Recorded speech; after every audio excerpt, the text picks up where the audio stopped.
Hi everyone, it's Jessica. Welcome back to my channel. Today I'm working on a new pattern, so let me show you what it looks like. Over the weekend, I finished writing a baby quilt pattern. Now, I actually made this quilt maybe 4 or 5 years ago as a gift. And I wrote down the pattern when I did it, but I never finalized it. So I finally did that over the weekend, and I'm making another one, and I'm going to share the process with you here. But before we jump into that, just a few other things. When I was sharing a video last week, I got asked the fabric stacks that I have on my by my cutting table, and I just wanted to go over those. So this one's called Hollyhocks and Roses.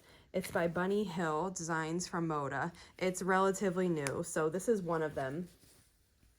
I'm not sure what I'm going to make with that yet, but I pulled it out because I liked it and I wanted to just like look at it a little bit and think about what I was going to do. This is the other one. This is a newer collection by American Jane. It's called Always in Season. She designs for Riley Blake now.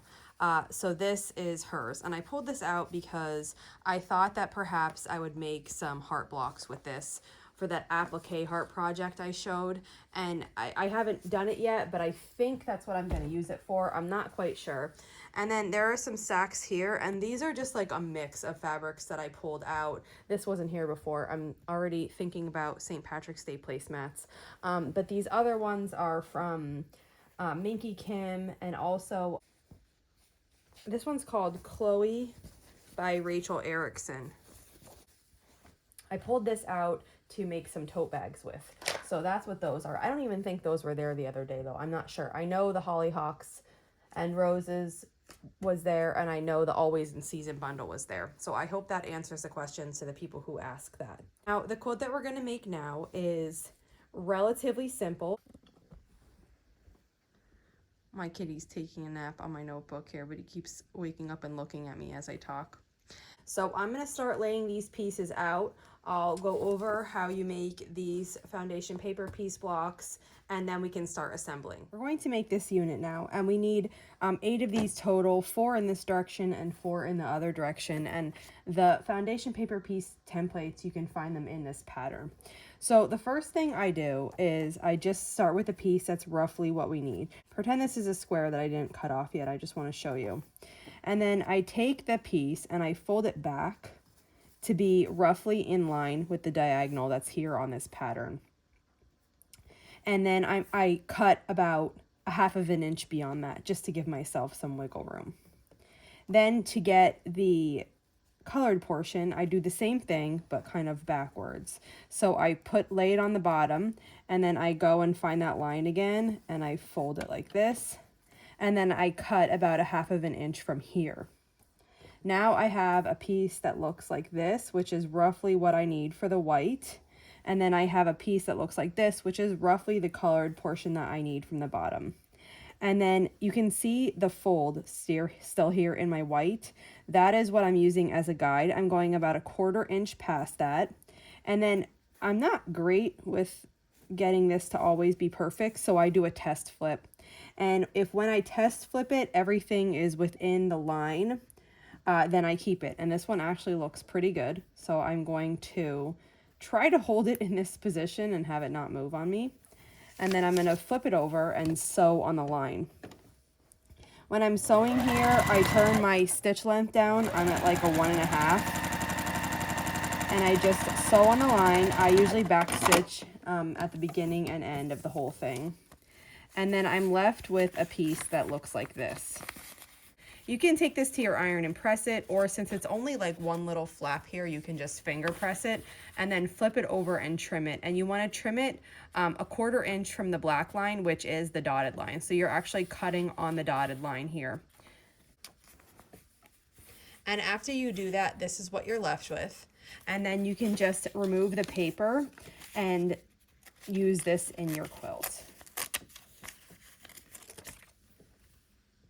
Now I can lay out all the pieces that we need.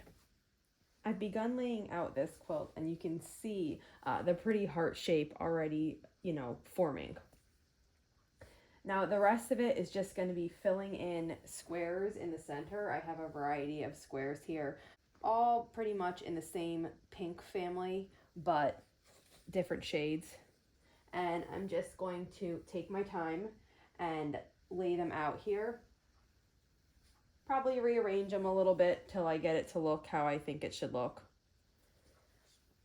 And then the bottom of the heart is formed with quite a few half square triangles. So I'll be adding those to it as well. I'm almost finished here, and this is looking super cute. Now the heart is largely together. I have pieces of fabric that will fill out these other spots to turn it into a square, and then it will get a border and everything. I'm going to get those white pieces and we'll put them in.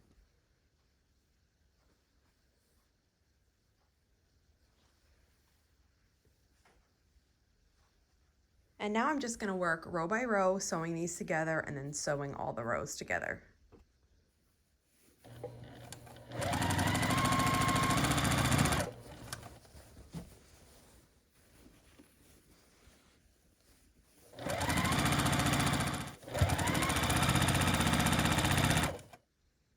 I have the center of the quilt top together now, and you can see what a pretty heart shape this is. This still gets a top and a bottom here, and then it has two other borders. So I'm going to work on adding those, and then I'll show you what it looks like once I have.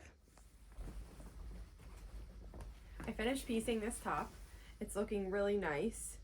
And I have a back and a batting loaded on my long arm, and I'm going to set this up for quilting now.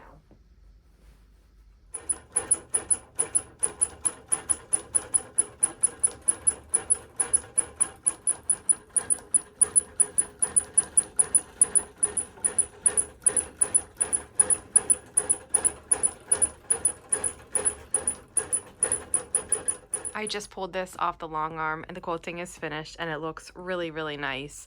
Let me show you the backing that I chose. It's a flannel that I had that I thought looked good with these colors. It's the same kind of peachy pink background and it has these really pretty flowers. This is an older one that I've been saving for a while and I'm happy to use it.